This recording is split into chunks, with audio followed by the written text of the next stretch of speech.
Long way down 4. I'm just going to share it with you.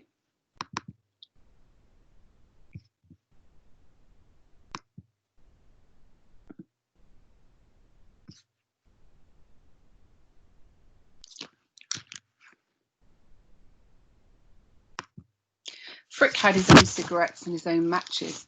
Finally, the elevator came to a stop. When the elevator door opened, no one was there.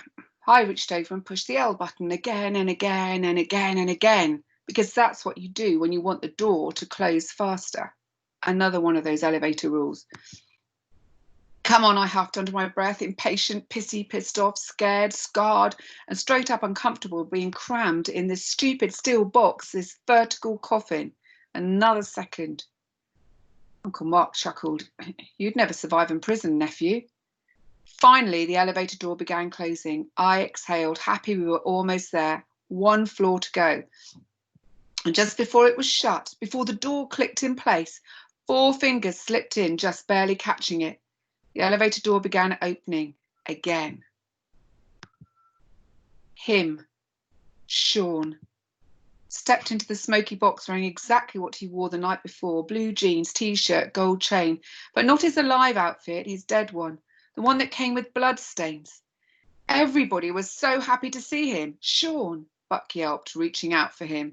They slapped hands. Buck fiddled with the gold chain around Sean's neck, moved the clasp to the back. Sean looked at Danny. Look at you, he said, taking her hand and spinning her round. Uncle Mark gave him a light tap in the ribs. Big man, he said proudly. Sean turned, gave him a hug, caught a glimpse of our father. Pop, he said, natural, his face beaming. Our father wrapped his arms around Sean, cocooning him, and pulled away, shook hands like men, like partners. All the unalive, undead, lined up along the wall, puffing their cigs, smiling, as Sean finally faced me. When we were kids, I would follow Sean around the apartment, making the strangest noise with my mouth. Hard to explain the sound. Burpy, but not a burp. Like burp mixed with yawn, mixed with hum. Something like that. For 20 minutes straight, from the bedroom to kitchen to the living room, back to bedroom. To punish me, he would wait for me to finish, to run out of steam, to let it go, to get tired of being immature. And then, to my surprise, he wouldn't say a word to me for the rest of the day. I looked at Sean. He looked at me. Sean, I said, but he said nothing. I repeated, Sean? Nothing. I stepped towards him, hugged him. He didn't hug back, just stood there, awkward, a middle drawer of a man.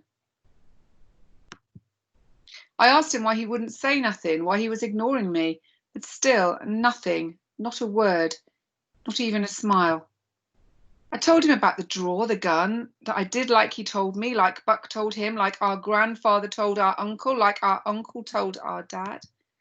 I followed the rules, at least the first 2. I hadn't cried, I hadn't snitched. Explained that I was on my way to take care of his killer, followed through with rule number 3. Told him I knew it was Riggs, told him I thought it was Riggs, and then told him I knew it was Riggs again. Confessed that I was scared, that I needed to know I was doing the right thing. The rules are the rules, right?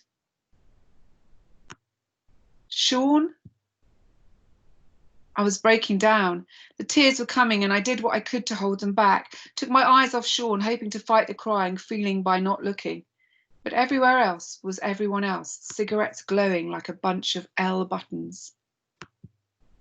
I looked back at Sean, tears now pouring from his eyes as he softly snotted and hiccuped like a little kid. Tears pouring from his eyes, tears pouring from his eyes, tears pouring from his eyes. I thought you said no crying, Sean, I said, voice cracking, one of my tears bursting free. But only one, so it didn't count. No crying, no crying, no crying, no crying. And even though his face was wet with tears, he wasn't supposed to cry when he was alive. I couldn't see him as anything less than my brother, my favourite, my only. And there was a sound like whatever makes elevators work, cables and cogs or whatever, grinding, rubbing metal on metal, like a machine moaning, but coming from the mouth, from the belly of Sean. He never said nothing to me, just made that painful, piercing sound, as suddenly the elevator came to a stop. Random thought number 5. The sound you hear in your head, the one people call ears ringing, sounds less like a bell and more like a flat line. There was a moment before the door opened when we all just stood there, sickening, smoke thickening, crowded in this cell, this coffin, this elevator, quiet. I looked around, only seeing the orange glow of 5 cigarettes, puncturing the sheet of smoke like headlights in a heavy fog. Only 5 cigarettes. Sean hadn't lit one. Became invisible in the cloud. And I felt like the cigarette meant for him was burning in my stomach, filling me with stinging fire. I want out. The door opened slowly, the cloud of smoke rushing out of the elevator, rushing out of me like an angry wave. I caught my breath as Buck, Danny, Uncle Mark, Pop, Frick and Sean chased behind it. The L button no longer lit. I stood alone in the empty box, face tight from dried tears, jeans soggy, a loaded gun still tucked in my waistband. Sean turned back towards me, eyes dull from death but shining from tears, finally spoke to me. Just 2 words, like a joke he'd been saving. You coming?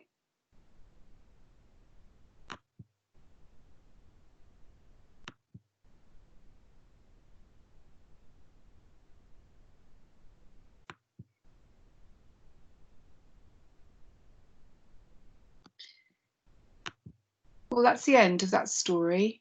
And I think it's really about a lesson, isn't it?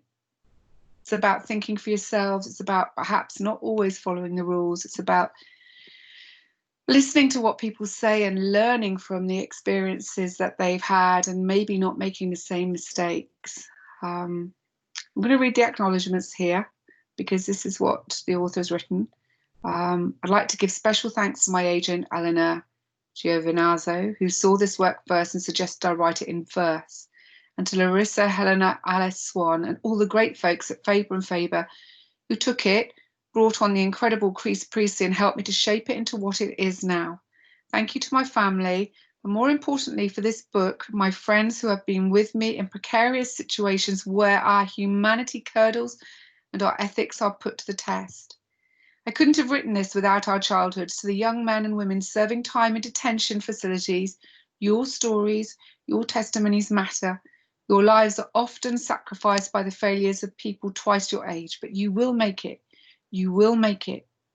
Also to the poets. Without poetry, especially when I was younger, being a writer would have seemed like a futile attempt. Poets taught me the functionality and power of language. And lastly, to my dear friend, Randall Duncan, we miss you. Rest easy, brother. And again, the illustrator and the author, Jason Reynolds, we can see there. Okay, he was a winner of the Kirkus Prize for Young Readers. And the reason why he wrote this, at the bottom it says, there are a lot of young people who hate reading. I know that many of these book haters are boys. I know that many of these book hating boys don't actually hate books, they hate boredom. So here's what I plan to do, not write boring books. And this is what he wrote, long way down. Bit of a ghost story with a moral. I hope you enjoyed it. And maybe it'll encourage you to pick up perhaps another book, maybe by the same author, maybe by someone different. I'm signing off now.